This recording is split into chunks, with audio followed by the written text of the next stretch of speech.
Most of the website templates in the Designs gallery have two types of background. There's a wide pasteboard background that extends across the background of the whole browser window when your site is exported. And then on top of this sits the page background with the various other elements that make up the web page. When you open a new web document, the page background is transparent by default, and the pasteboard background is white by default. There's also a faint guide outline which allows you to see the position of the page background against the pasteboard. If you drag a colour from the colour line onto the pasteboard, the entire background becomes this colour.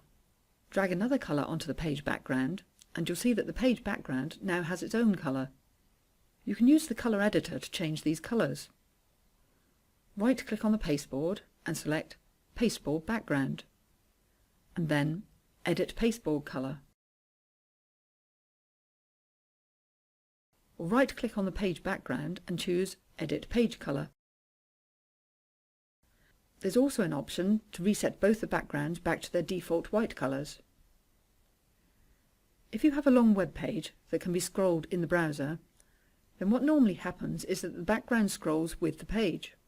You can change this so that the page slides over the background as you scroll the page. Just right-click on the pasteboard and select Pasteboard Background, and then choose either Fixed or Scrolling. If you want to use a photo as a background, then just import a photo into your web page document. You'll receive a prompt. Choose the Add option. Then right-click on the image and select either Set as Page Background or Set as Pasteboard Background. If you choose Set as Pasteboard Background, the image will tile over your pasteboard background and will appear tiled over the entire background when you preview the page in a browser. If you don't want the image to tile, then right-click on the pasteboard background and untick the Tiled option in the pasteboard background menu. If you then select Fill Browser Window, then the image will fill the whole of the browser window when you preview in your browser.